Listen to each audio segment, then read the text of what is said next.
करने के लिए जिन म्यूजिक डायरेक्टर्स ने पहले काम किया, उन म्यूजिक डायरेक्टर्स के बारे में आपसे जानना चाहेंगे कि कौन कौन से वो म्यूजिक डायरेक्टर्स थे जिन्होंने वाकई शास्त्रीय संगीत की प्रमोशन के लिए थ्रू सिनेमा बहुत काम किया। उसमें देखिए शास्त्रीय संगीत के लिए सबसे बड़े नौशाद साहब थे जी। उसके बाद वसंत देसाई थे, जी। उसके बाद वो थे अपना कई एक मुस्लिम मोहम्मद अली थे, कई कैरेक्टर ऐसे थे।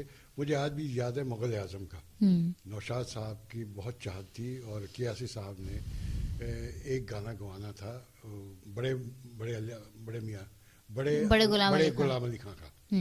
तो उसके लिए उन्होंने उनको अप्रोच किया कि भाई मुझे तो वही गाना चाहिए, कियासी साहब ने कहा। तो नौशाद साहब ने कहा हम कोशिश कर सकते हैं, क्योंकि ये गाना वही गाएंगे तो बहुत अच्छा लगेगा, क्योंकि उस फिल्म में ऐसा एटमॉस्फेयर था कि दिलीप चले आ रहे हैं, मधुबाला जा रही है धीरे धीरे, और पीछे जोगन बन गई, और क्या गाने की वो तर्ज थी जो कि उसका एटमॉस्फेयर कुछ होता, वो तर्ज वही दे सकते थे, वही गा सकते थे। जब इन्होंने अपना बड़े गुलाम अली साहब को अप्रोच किया तो उन्होंने फ़ौरन मना कर दिया कि मैं कभी फिल्म में गाना नहीं गाऊंगा और ना मुझे आना तू कभी जी। इसके लिए नौशाद साहब ने ठान ली कि ये गाना गाना है तो मैंने इनसे गाना, नहीं तो नहीं गाऊंगा। और वो रोज़ थोड़े दिन के बाद हर दूसरे तीसरे दिन के चले जाते थे और बैठ जाते थे, कभी कैसे आए सब वो एक गाना गाना, क्या तुम्हें मना कर दिया फिर तुम आ जाते हो।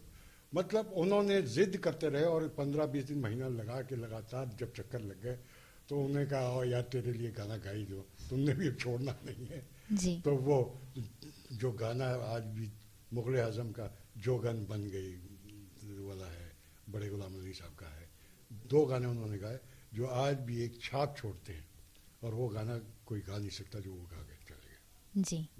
इसके अलावा सर आप अपनी तरफ से और क्या बताना चाहेंगे? फिल्म का एक वो दौर था, धीरे धीरे ये आगे बढ़ता चला गया। उस ज़माने में ओपी नैयर साहब आ गए, उनमें भी शास्त्रीय संगीत की बहुत छाप थी।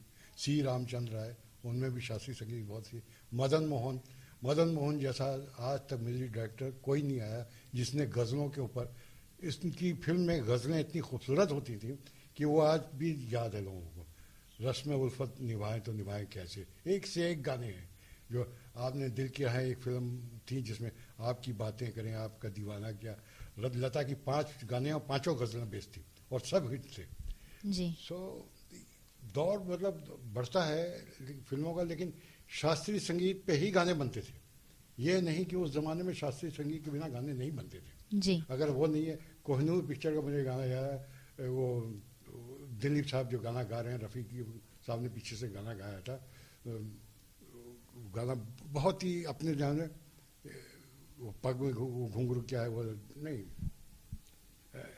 खैर वो याद नहीं आ रहा है, बहुत अच्छा गाना था। आज भी वो गाना सुपर हिट है जी। बैजू बावरा में तू गंगा की मौज में जमुना का धार है। एक एक गाना आप उठाइए तो आज लगता है कि ये गाने कहाँ सुनने को देखने को भी नहीं मिलेंगे जी। कहाँ। अगर हम आज के बारे में, आज के परिप्रेक्ष्य के बारे में बात करें तो आज के हिसाब से शास्त्रीय संगीत को कितना प्रमोशन मिल रहा है थ्रू सिनेमा, आज के सिनेमा के म्यूजिक के हिसाब से? मेरे हिसाब से आज के हिसाब से 0 प्रमोशन है इसमें, क्योंकि शास्त्रीय संगीत का नाम लेते ही लोग कोसों दूर भाग जाते हैं।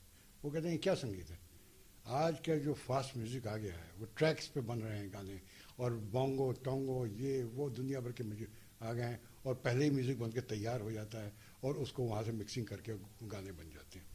उस ज़माने में राज कपूर साहब जब बैठते थे तो 10 आदमी उनके साथ बैठ के महफिल जमती थी और एक एक गाने के लफ्ज़ के ऊपर जाके रिदम बनती थी, और एक गाने बनाने 15-15 दिन महीना लग जाता था।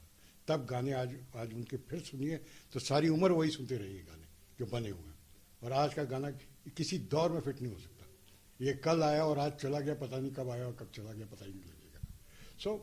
शास्त्रीय संगीत को कोई भी ठुकरा नहीं सकता, उसके बिना कोई गति नहीं है। जो गाने हमारे पुराने ज़माने के हैं वो 90% हमारे शास्त्रीय संगीत पे ही दरकिरार थे जी, और उनके बेस पे ही फिल्में चलती थी जी।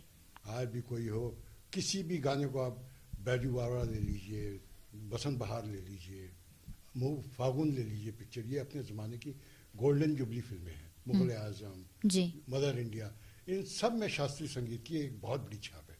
आप देखिए होली के कई गाने हैं मदर इंडिया में, होली आई रेस कन्हैया रंग उतर के, क्या गाना है साहब, आज भी हिंदुस्तान की मिट्टी उसमें से निकलती है, कहाँ जा रहा है गाना। ये कौन बना सकता है? वो दिल से बनाने वाले लोग थे जो चले गए। आज दिल से कौन बनाता है? सिर्फ कहने की बातें रह गई।